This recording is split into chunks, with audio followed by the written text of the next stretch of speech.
Bună, dragii mei, bine ați venit la previziunile voastre pentru energia lunii iunie. Acestea se aplică tuturor celor care au soarele, luna și ascendentul în Vărsător. Să vedem așadar pentru voi dedicat ce noutăți ne aduce energia acestei luni. Luna debutează pe 3 iunie cu evenimentul de lună plină din Săgetător, din casa voastră 11. Soarele va lumina această lunație din casa opusă, din casa 5-a, din Gemeni. O casă foarte activă. Casa a 5-a este casa iubirii, a romanțelor, a creativității, a copiilor, a riscului, a artei, a lucrurilor care vă aduc vouă bucurie. În astrograma voastră, soarele guvernează casa a 7-a, a parteneriatelor, a clienților, a partenerilor voștri de afaceri, dacă sunteți pe cont propriu, a partenerului vostru de viață sau a soțului, soției, dacă sunteți căsătorit, sau chiar a chestiunilor legale. Luna, care este implicată acum în discuție, este guvernatoarea casei a 6-a, a casei rutinei, a sănătății, a echilibrului dintre serviciu și casă, a modului în care aveți grijă de voi, a serviciului vostru și a colectivului de oameni alături de care vă desfășurați activitatea. În acest context, o lună plină spune conștientizare, finalitate. Trebuie să închei ceva care are legătură cu casa 11-a, cu planurile de viitor, grupurile sociale din care fac parte, țelurile mele înalte, visurile, speranțele mele, ce am eu în gând să fac. Fie v-ați atins un scop, un țel, un ideal și treceți mai departe la următorul sau la următorul nivel dacă acesta a avut legătură cu partenerii voștri de viață, clienții, partenerii de afaceri, soțul, soția sau omul alături de care sunteți într-o relație de lungă durată sau alături de copiii voștri. Poate acum hotărâți, pentru că avem implicate aici casa a 5-a și a 6-a, să petreceți mai mult timp cu copiii voștri sau vă planificați o vacanță alături de copiii voștri dacă aveți sau pur și simplu hotărâți să alocați mai mult timp sănătății și bucuriei voastre de a simți din nou că trăiți. Poate ajungi la concluzia că unele contracte trebuie încheiate sau rescrise, finalizate sau resemnate într-un alt cadru și cu un alt sens pentru un viitor mai bun. Tot la început de lună iunie va avea loc o conjuncție între Jupiter și nodul nord în Taur, care pentru voi va avea loc în casa a 4-a. Iată cum toate lucrurile pe care le veți face în această lună vă duc cumva pe linia voastră de destin. Vă împing să luați o hotărâre, să schimbați ceva, conștientizați ceva ce are legătură cu modalitatea în care vă desfășurați activitatea și vă arată și scoate la suprafață nevoia de echilibru. Casa 4-a este casa noastră, rădăcinile, familia, poate identificați un tipar din familia voastră, poate ați văzut când erați mici în familia voastră, ceea ce și voi reproduceți acum inconștient și aceste lucruri pot ieși acum la suprafață. Pe 5 iunie, Venus, guvernatoarea banilor și a stimei de sine, a frumuseții, intră în Leu, în casa voastră a 7-a. În casa parteneriatelor, unde am spus că soarele este guvernator.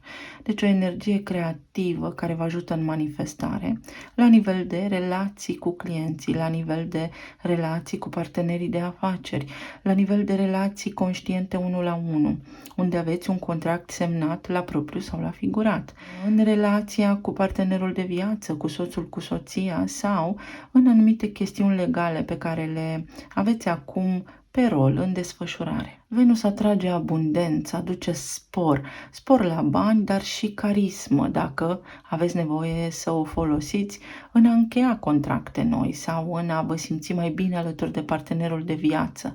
Este o energie așa ușor senzuală, să îi spunem, care vă poate apropia mai mult de partenerul de viață, mai ales în urma conștientizării precedente prin luna plină din Săgetător, pentru că luna plină în Săgetător vede imaginea de ansamblu. Stau și contemplez și îmi văd viața așa cum este ea, dar toată viața, nu doar pe secțiuni. Pe 11 iunie, Pluto, planeta transformării profunde psihologice, se reîntoarce în Capricorn pentru o perioadă de timp până în octombrie, aflându-se deja în retrogradare și Capricornul voi îl aveți în casa a 12-a, în casa subconștientului, în casa izolării, în casa viselor, în casa intuiției, a conectării cu planul spiritual divin, în casa începutului și a traumei, a karmei de neam și pe care acum Pluton ne spune că trebuie să ni le asumăm cumva pentru că suntem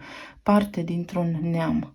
Pluto vrea transformare, revine în Capricorn aici, în casa a 12-a, pentru a finaliza transformarea la nivel de voință, în primul rând, dorință, ieșirea din izolare, ieșirea din neputință, desăvârșirea sufletului, finalitatea karmei, desprinderea de tiparele destructive pe care poate le avem cu toții, preluate inconștient din primii noștri ani de viață. Pluto este guvernatorul Scorpionului. Prin acest arhetip avem puterea să scoatem la suprafață trauma și să o integrăm, să o acceptăm, să iertăm și să mergem mai departe triumfători. În aceeași zi, Mercur intră în Gemeni, în casa 5-a. Vitalizează practic această zonă a iubirii prin comunicare, prin intelect, prin discuții, drumuri, ieșim, ne vedem, ne întâlnim, vorbim, discutăm la nivel de iubire cu ai noștri copii, despre treburi artistice. Casa 5 este casa bucuriei noastre și putem acum avea conversații sau putem să ne gândim, să începem planuri noi, idei noi care să poată fi și finalizate într-un termen scurt pentru viitorul nostru, care să ne aducă bucurie. Dacă ați cunoscut pe cineva, pentru că o avem pe Venus în casa 7, acum simțiți că lucrurile pot să ia amploare, că aveți o oarecare ușurință și armonie în discuție. Gemenii sunt un arhetip al vitezei. Vă oferă așa istețime, să fiți șarmanți. Dacă nu ați mai vorbit de mult timp cu ai voștri copii, o puteți face acum. Veți observa cumva un dinamism aparte în relația cu copiii sau sunteți îndemnați să o faceți. De asemenea, Mercur în casa 5-a indică și concediu sau planuri pentru vacanță, dar mai imediat așa, nu pe termen lung. Cât de repede, cu atât mai bine, pentru că v-am spus, luna guvernează casa 6-a, care vorbește despre echilibru între casă și serviciu. Pe măsură ce înaintăm în energia lunii iunie, pe 17 vom avea retrogradarea planetei Saturn în semnul Pești, în casa voastră a doua. Saturn este guvernatorul Capricornului, unde Pluto își face treaba acum și transformă ce mai are de transformat. Iar casa a doua este casa banilor, a bunurilor mele, a lucrurilor pe care le dețin și a lucrurilor pe care eu pun preț, a stimei mele de sine, a sentimentelor mele și a siguranței. În acest context, Saturn, când intră în retrogradare, ne împinge să reevaluăm modalitatea prin care noi navigăm în viață, nivelul nostru de stimă de sine, cât de sigur ne simțim pe noi înșine, la nivel financiar în acest context. Peștii sunt un arhetip al idealului. Aici se află pentru voi din 2012 și planeta Neptun, care va permis să vă faceți o grămadă de planuri, să proiectați așa vrute și nevrute, pentru că asta face pentru toată lumea, iar Saturn acum vine și spune concret, asta se poate, asta nu se poate, aduce cumva un echilibru și lucrează și el cu materialul clientului, structurează, el cimentează, pentru că este un constructor în esență. Aici mai avem și zona de imobiliare, poate acum renunțați la ceva pentru a cumpăra altceva. Pot ieși aici la suprafață chestiuni legate de moșteniri, pentru că în opoziție avem casa 8-a, banii partenerului meu sau moștenirile, siguranța, puterea erotismului. Iar Saturn vă spune aici, este momentul să nu mai visați, ci să vedeți ce este în mână, nu este minciună. Trebuie să te aduni și să preiei responsabilitatea volanului, pentru că tu conduci. Saturn poate fi și o energie ușor restrictivă, care să spunem că vă poate împiedica pe aici-colo la nivel de venituri. Însă, dacă se întâmplă acest lucru, este bine să avem ochii mari deschiși și să ne întrebăm de ce. De ce? Pentru că s-ar putea fie să avem un tipar al banilor naivi sau să fim naivi sau să risipim foarte repede ceea ce câștigăm, în loc să se acumuleze, să se risipească cu ușurință. Și acolo este de lucru la nivel energetic cu banii, de închis karma, de închis tiparul. Iar la fix o zi după, pe 18 iunie, vom avea evenimentul de lună nouă din Gemeni, tot în casa a 5-a, unde tragem niște concluzii așa spre sfârșit de lună că da, într-adevăr este timpul să plecăm într-o vacanță sau să ne apropiem mai mult de lucrurile care ne aduc bucurie, să ne orientăm și către lucrurile care nouă ne plac foarte mult. Ce anume ne place? Arta, creativitatea, muzica, să mergem la concerte, să plecăm într-o vacanță, relația cu copiii. Acum avem șansa să facem un plan bun pentru ei, pentru educația lor, sau pur și simplu să ne reconectăm, dar sufletește, la nivel de iubire cu ai noștri copii, la nivel de suflet, pentru că aceasta este energia leului, este energia protectoare, energia care oferă sprijin, care dă putere.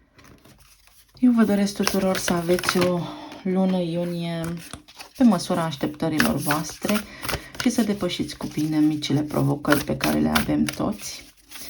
Să vedem acum ce ne spune și energia oracolului. Ce anume aveți voi de făcut în luna iunie pentru a vă simți bine? Să vă reenergizați viața și slavă Domnului că la atâta energie în casa a 5-a veți reuși. Iată, pentru că am o naționalitate diferită față de această imagine, această carte mi indică vacanță. Iar aici mesajul spune clar, energie pozitivă, spațiu pozitiv și armonie. Casa 5-a ne oferă acest lucru prin transformarea eclipsei, prin transformarea lunii pline din Săgetător, care spune ok, acumulezi, vrei să faci, dar nu vezi că pe de o parte câștigi și pe cealaltă parte se duc, pentru că așa este viața. Însă ceea ce contează cu adevărat și fericirea nu vine nici din a acumula, nici din avuție, nici din știu eu ce alte lucruri, ci din amintiri, ci din starea pe care o ai tu alături de oamenii care te înconjoară. Tocmai de aceea se petrece în casa 11, în casa grupurilor sociale. S-ar putea să lași în urmă niște grupuri de oameni alături de care nu mai ai un drum înainte pentru a te conecta cu alții care te pot ajuta pentru viitor, în viitor. Aici te reconectezi cu copiii sau aloci mai mult timp casei tale, partenerului tău de viață. Dacă ești singur cu Venus acolo în Leu în casa 7-a, prin atitudinea, prin energia aceasta din casa a 5-a, poți întâlni pe cineva, dar trebuie să-ți schimbi starea interioară. Aici avem recunoștință, apreciere și din nou armonie. Pentru voi, dragii mei, este o lună plină de armonie. Dacă nu aveți armonie în viața voastră în acest moment, iată că energia asta vă sugerează să faceți, să vă armonizați puțin, să intrați în echilibru între serviciu, plăcerile vieții, familie și excursii, călătorii, să vă conectați cu natura și să vă ridicați vibrația, pentru că această stare de recunoștință vă ridică vibrația. Să vă uitați și la lucrurile bune pe care le aveți în viață. Saturn în Pești vă testează intuiția. Transformare, și este o lună a transformării pentru voi, cu luna plină din Săgetător, din casa a 12-a. Ceva ce persistă de foarte mult timp necesită o finalitate acolo și această finalitate se face prin conștientizarea voastră. Voi veți fi cei care vă veți da seama de obstacolele pe care le aveți, dar pe care de fapt vi le puneți singuri acolo. Să vedem în ce zonă, ce anume vă apasă cel mai tare. Succesul. Iată că veți avea succes, nu apăsare, veți avea succes în direcțiile acestea unde ceasul cuantic ne trimite cu atenția în această lună.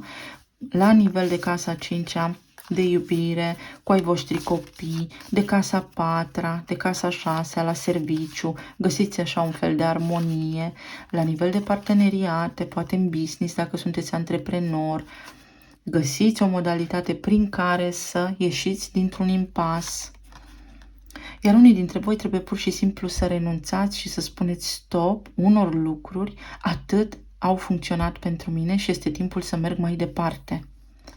Și avem luna iunie, Gemeni, iată, amprenta pe casa 5-a și Săgetătorul pe casa a 11-a, pe grupurile de prieteni, pe grupurile sociale, să vă reconectați cu niște oameni poate din trecut sau să vă eliberați de niște grupuri de oameni care vă trag în jos sau pur și simplu nu vă fac neapărat nimic, dar tocmai asta să fie problema. Pentru alții dintre voi trebuie să vă reevaluați puțin planurile de viitor, dar prin a fi recunoscători pentru tot ceea ce aveți deja. Aici avem, v-am spus, Gemeni și Săgetător, dar mai putem avea și Rac și Capricorn. Dacă sunteți administrator de firmă, este un moment bun să vă transformați. Este necesară o schimbare înainte de a întâmpina, de a primi cu drag în viață acest succes. Racul, să puneți mai mult suflet, să puneți mai multă pasiune aici, să lucrați cu intuiția voastră. Și luna Mai, Taur, Scorpion, dar și din nou Gemeni, Săgetător, iată. Foarte interesant, Gemeni și Săgetător, aceste două lunații pentru voi vor face minuni în această lună. Este absolut spectaculos. Axa banilor 2-8, unde Saturn retrogradează pentru voi în casa a doua în Pești, trebuie încheiat un tipar al banilor. Sunteți undeva într-o oarecare măsură naivi, puteți fi poate ușor păcăliți, la nivel de bani câștigați, oamenii au acces foarte ușor la resursele voastre sau lipsa voastră poate de atenție în această zonă vă aduce o oarecare pierdere. Infinitate și potențial nelimitat. Iată cum sunteți voi salvați, tocmai pentru că sunteți un arhetip loial și cinstit. Și aici avem numărul 43, dimensiunea 4/3 în care trăim. Ai potențial infinit de manifestare în această viață, nu trebuie să te temi dacă ceva nu funcționează bine în acest moment, pentru că nimic nu se pierde, totul se transformă. Să vedem acum ce ne spune și tarotul.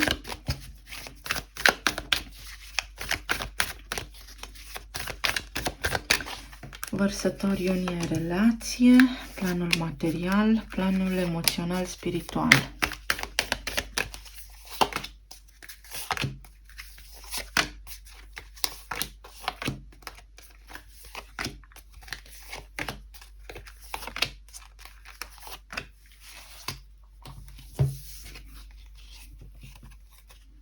Cu cât veți fi mai recunoscători luna aceasta, mai mulțumiți, mai detașați, mai liniștiți, cu atât vă ridicați mai tare vibrația și lucrurile se transformă din provocare în succes. La nivel de relații, aveți aici 4 de monede, 5 de bâte, cavalerul de bâte și justiția. Se încheie o karmă. Poate de îndată ce Venus, iată, prin cavalerul de bâte, intră în casa 7 a parteneriatelor, reapare sau se reactivează în sufletul vostru cumva am vrut să spun tragedie, dar nu este neapărat tragedie. O stare emoțională, o ceartă, o discuție din trecut la care trebuie să lucrați. Pentru că fie voi, fie persoanele cu care voi ați avut de-a face, au nevoie de o încheiere, de o finalitate. Fie voi aveți nevoie de această încheiere, fie persoanele la care vă gândiți voi au nevoie de această încheiere. Ați provocat voi ceva agitație la nivel de relație sau persoanele la care vă gândiți voi au provocat agitație și acest lucru trebuie să se armonizeze cumva prin energia justiției și a balanței. De ce vă spun acest lucru? Pentru că acest arhetip al cavalerului de bâte este un dute vino. Pentru unii dintre voi văd aici o plecare și o revenire, o plecare și o revenire și cumva aceasta a creat aici sau va creat aici agitație interioară, un mic conflict care este încă activ și vă împiedică pe viitor. Pentru alții dintre voi s-ar putea să descoperiți că partenerul vostru de viață sau persoana la care vă gândiți voi nu vă este loială și acest lucru să vă afecteze la nivel emoțional, pentru că avem casa a 5-a, care este a leului, și să descoperiți că aveți concurență. Unii dintre voi aveți de-a face cu relații karmice, iar alții dintre voi pur și simplu trebuie să mergeți mai departe. Deci să ieșiți dintr-un cadru și dintr-un context pe care vi l-ați proiectat voi ca idee de viitor în minte, pentru că nu vă favorizează pe termen lung. Pentru alții dintre voi poate exista aici o revenire din trecutul vostru, unde să faceți pace cu cineva, pentru că există foarte multă pasiune aici și pentru că încă mai există ideea de act, căsătorie, de căsnicie, iar pentru alții dintre voi s-ar putea să fiți în fața unui divorț, dar care să vă producă suferință pentru că nu sunteți pregătiți acum. Însă în casa 7-a cu Venus acolo în leu, eu zic că este o energie ușoară. Venus este o energie benefică care ajută susținerea aceasta. S-ar putea să vină cu ușoară dramă, pentru că într-adevăr leul este o energie ușor dramatică ca arhetip, dar această dramă să fie aplanată prin reconectarea la începuturi, la casa copilăriei sau la casa în care am locuit noi cândva și să vă reamintiți de fapt de începutul vostru. Dacă sunteți persoane singure aici, aveți tot așa ceva ce vă oprește, o vibrație, sunteți conectați la o vibrație joasă, fie una sexuală, fie o energie care este instabilă. Acum vreau, acum nu vreau, acum vreau, acum nu vreau. Și este într-adevăr ceva de care posibil să vă protejați din trecut. Vreau o energie stabilă, dar s-ar putea cumva să vi se ofere o energie stabilă, dar doar așa din când în când, mai ales la nivel sexual și cam atât. Ce spune 5 de bâte aici?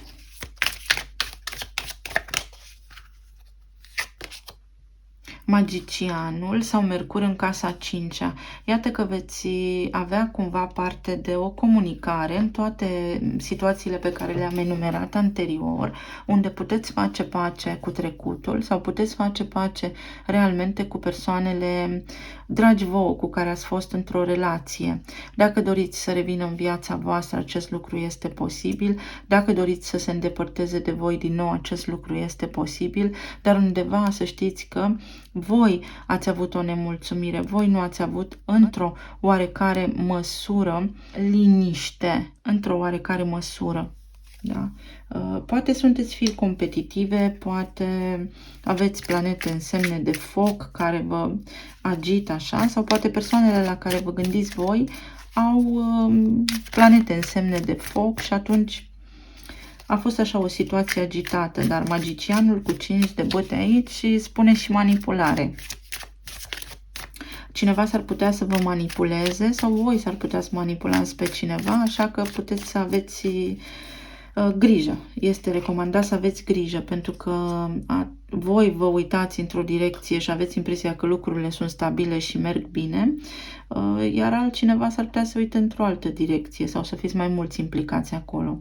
Sau aici pot fi conflicte cu familia sau intervenția grupurilor sociale, grupului de prieteni, oamenilor din jurul vostru.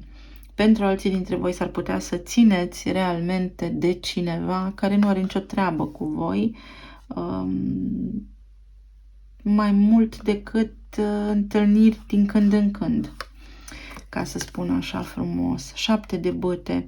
Acesta este un conflict care trebuie înlăturat și pe care îl puteți înlătura tot în casa 7-a cu Venus în leu acolo. Venus vă ajută să scoateți la suprafață voința sufletului și vă ajută să aprindeți becul. Dar și casa a 5-a cu soarele acolo, să aveți o comunicare clară, pentru că aici am planeta Mercur și aici am casa 7 pe Venus în Leu. Să faceți pace, practic, cu justiția, cu cineva.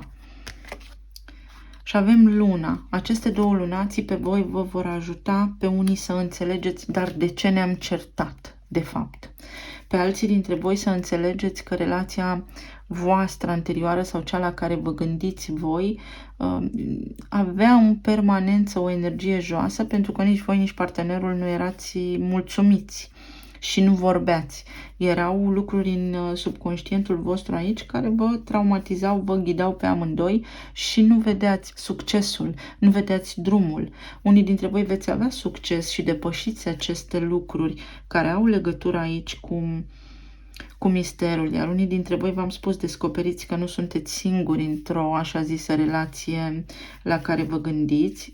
Puteți descoperi, nu este ceva bătut în cuie, iar alții dintre voi vă veți da seama că ați rămas într-un atașament, dar printr-o conexiune mai degrabă pasională decât emoțională, mai degrabă stare joasă, așa, erotică decât emoțională.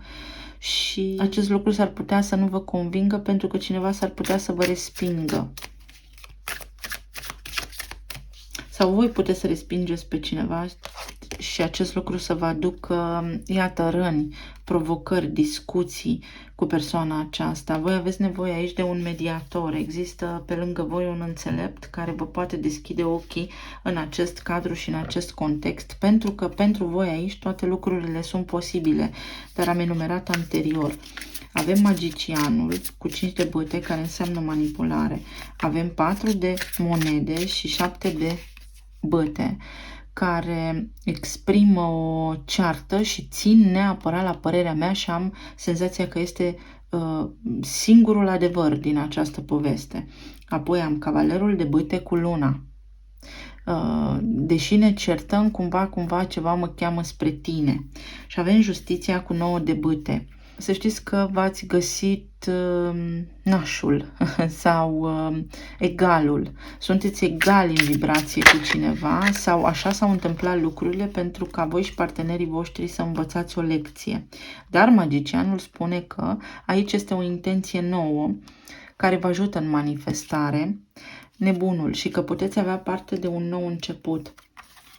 Un nou început, că se curăță energia și că puteți avea încredere sau în această lună veți descoperi de fapt în cine puteți avea încredere. Pentru că Saturn în Pești vorbește despre sentimentele mele și stima mea de sine și s-ar putea unii dintre voi să vă încredeți în acei oameni care vă ridică stima de sine, dar iluzoriu, cu un interes posibil pentru unii financiar sau pentru alții erotic. Sunt fel și fel de cazuri. Iar această lună spune un nou început, da, în relații, da, puteți face pace cu cineva cu care ați fost anterior, dar mai spune și îmi dau seama în sfârșit de cum stau treburile și îmi văd de drumul meu, mă transform și am succes. Succesul este de fapt transformarea. Pluto din Capricorn, din casa 12, care mi-aprinde becul, îmi dau seama, fac niște conexiuni, am niște revelații. Pentru alții dintre voi aici, dacă sunteți persoane singure, aveți ocazia să vă încheiați rănile și socotelile cu trecutul, mai ales cu un conflict venit din familie.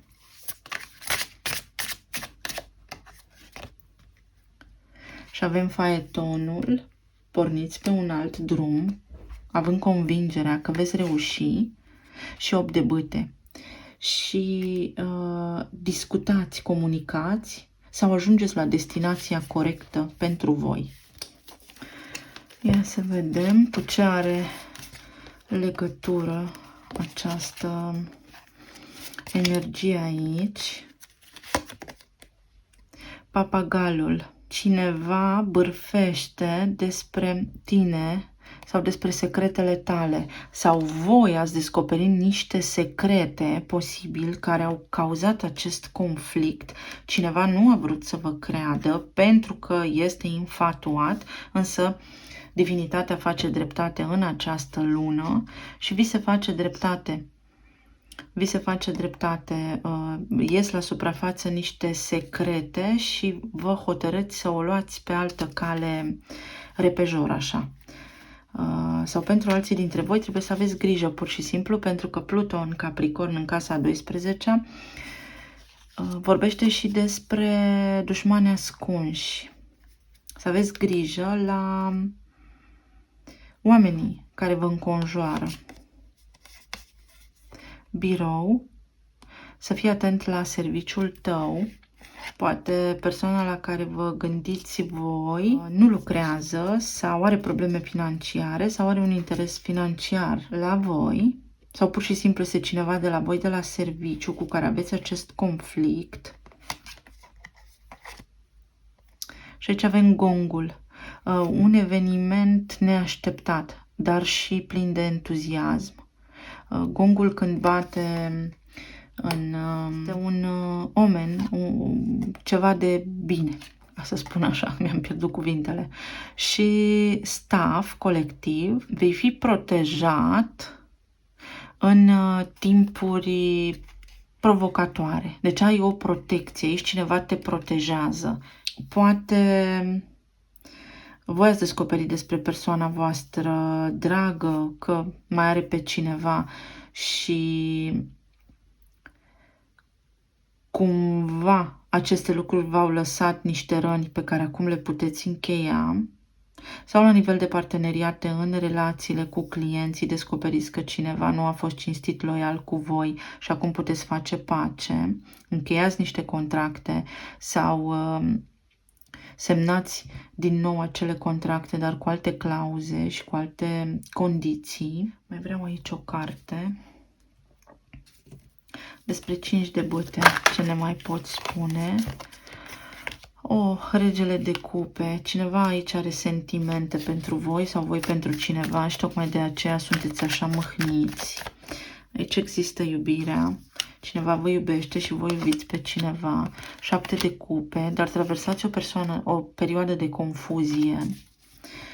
O perioadă de confuzie sau poate cineva vă iubește și nu știe cum să exprime acest lucru și a creat aici un bucluc. 2 de bâte, voi sunteți așa cumva prinși între două direcții, între două meleaguri, între două acțiuni pe care vreți să le întreprindeți și nu știți încotro să o apucați. În alta preoteasă. Va fi necesar să vă folosiți intuiția, din profunzimea sufletului vostru, așa, să vă dați seama exact de dinamica acestor lucruri, pentru că Saturn în casa a doua acolo vă va trezi la realitate, să vedeți exact ce s-a întâmplat pentru a vă transforma.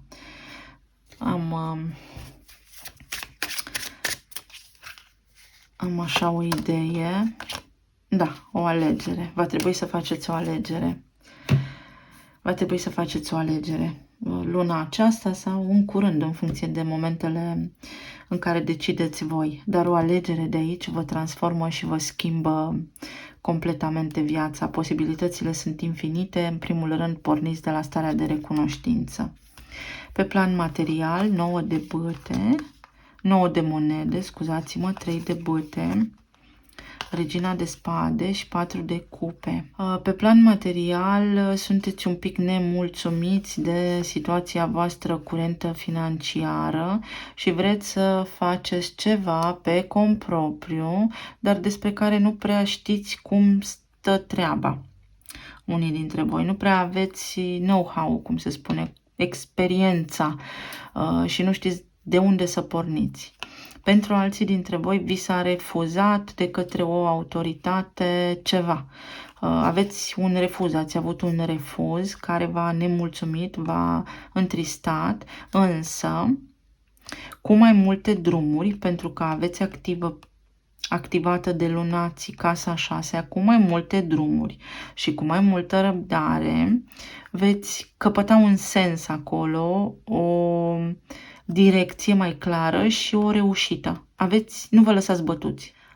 Iar pe plan financiar, să spunem, cumva voi priviți în zare, peste o apă, peste o mare, la o realizare. Vreți să faceți ceva, dar totuși este ceva ce vă nemulțumește. Fie ați refuzat o ofertă de serviciu pentru că sunteți bine unde sunteți și vi s-a promis aici o promovare unora dintre voi, altora dintre voi, să știți, cu luna din casa 11 poate însemna și pensie, mă retrag, este momentul să trec într-o altă etapă din viața mea. Și acest lucru vă întristează puțin pentru că înseamnă o nouă viață despre care nu știți prea multe acum, dar iată că este o viață frumoasă și bucuroasă. Aici mai văd și un divorț, poate un partaj sau niște chestiuni legate de bani care implică o persoană de la distanță de voi.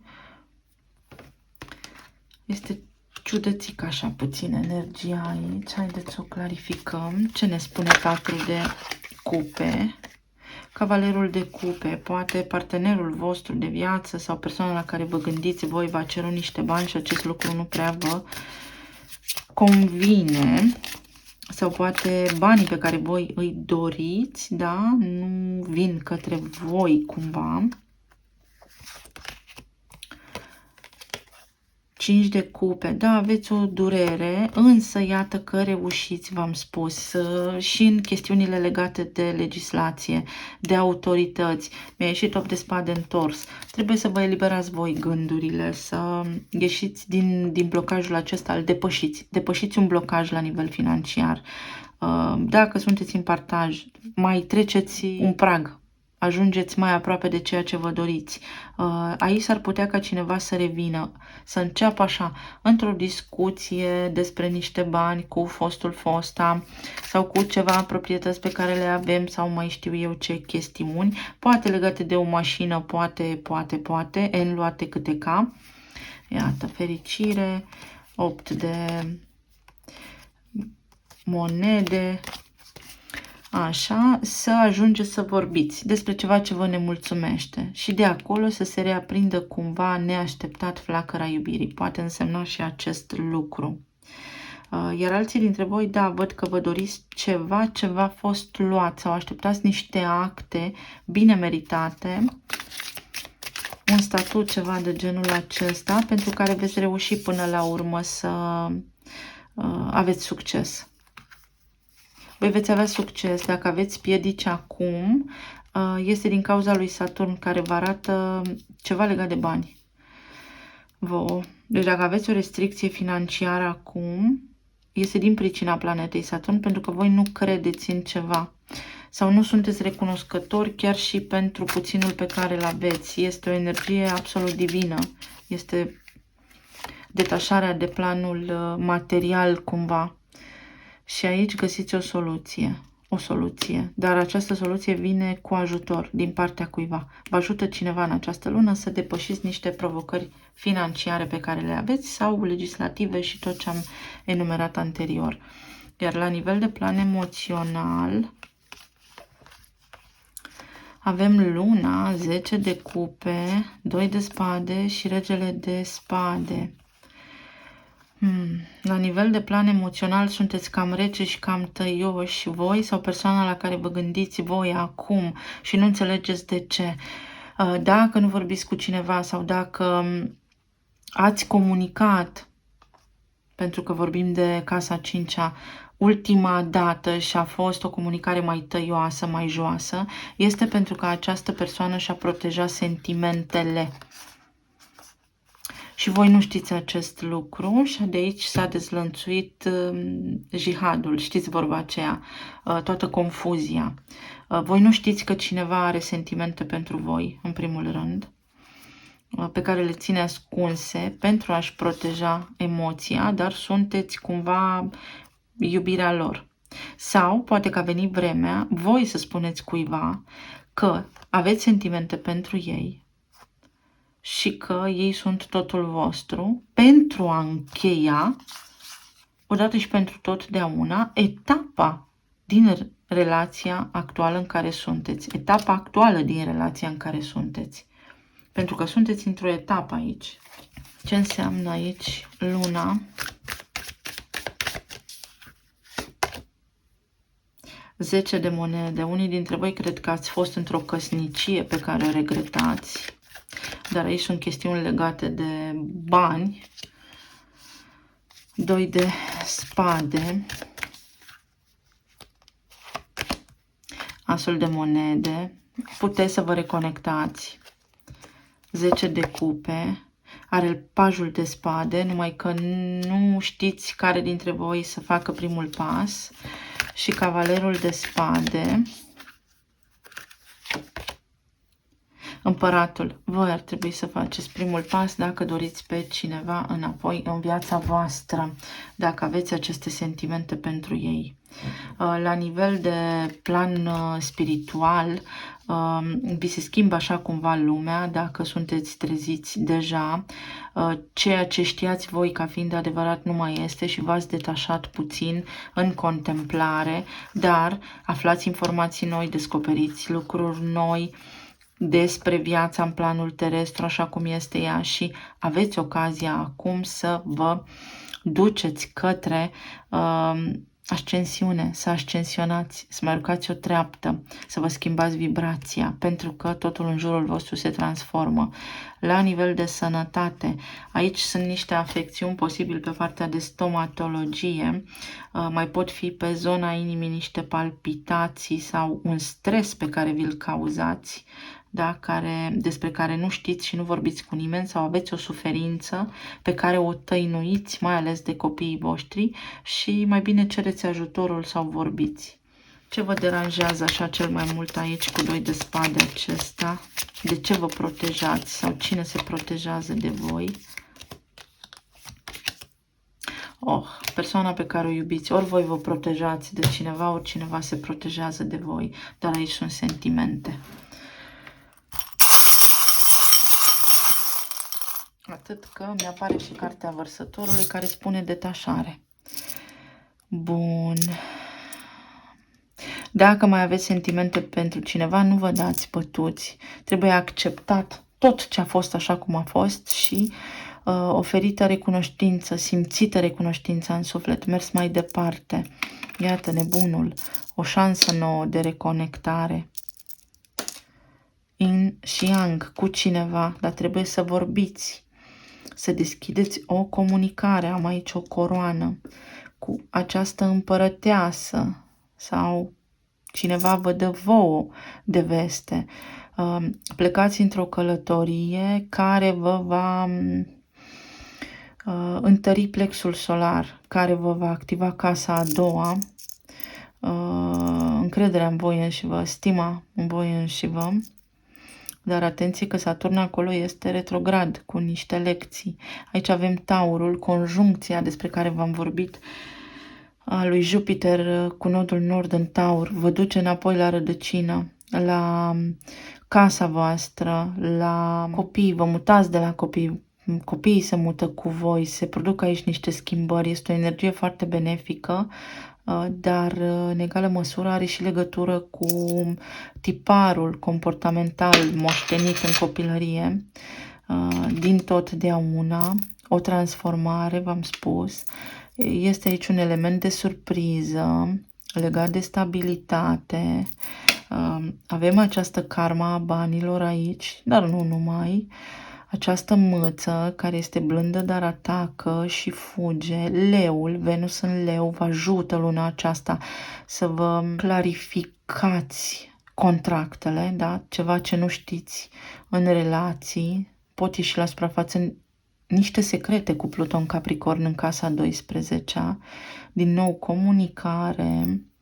Vă veți simți poate unii dintre voi ușor vulnerabil sau o persoană din cercul vostru sau persoana la care vă gândiți voi se simte vulnerabilă. Iată din nou Jupiter, vă reconectați cu casa copilăriei cumva sau cu meleagurile natale, iar o transformare, ceva ce poate crește între voi și o persoană care s-a transformat pe sine și voi și ei. Această pisică este ca și când ați avea două energii în viața voastră, dar una blândă și cinstită, alta arcuită. Este o lună în care să fiți înțelepți. Rădăcina va fi importantă luna aceasta pentru rădăcină, pentru că ea ne dă tonul. Atenție la sănătate și la echilibru, puterea, poate vă simțiți lipsiți de vitalitate pentru că ambele evenimente de lună nouă și lună plină vă activează casa 6 și casa 6 dă o energie scăzută. Aici avem un ursuleț. Nu știu, ceva din copilărie cu un pluș sau win-win. Aveți parte de un succes, iată, succesul va fi din ceva ce rupeți, încheiați ceva, iar acea ruptură este de fapt o transformare, da? Rupeți ceva, iar aici cineva vă salută, primiți și niște vești. Avem Pi 3,14, care este un virus, da? Voi ați crezut ceva și de fapt situația era un pic diferită și vă luminați aici. Ce frumos, cineva este grăbit, vine către voi grăbit sau voi aveți acea conștientizare că sunteți în locul greșit și vă grăbiți către cineva. Sau o finalitate se grăbește să apară pentru voi, pentru sufletul vostru și este de fapt o binecuvântare. Avem inițialele PUHRYQ, up. Ceva se poate reactiva sau dacă vă întrebați mai este cazul, da, este cazul, totul sus, totul în regulă. Posibil să aveți ceva legături cu rivalitatea, acel 5 de bâte exprimă o rivalitate. Hope, speranță, aici aveți. Cineva speră sau voi sperați și bine faceți. În iubire. Pur.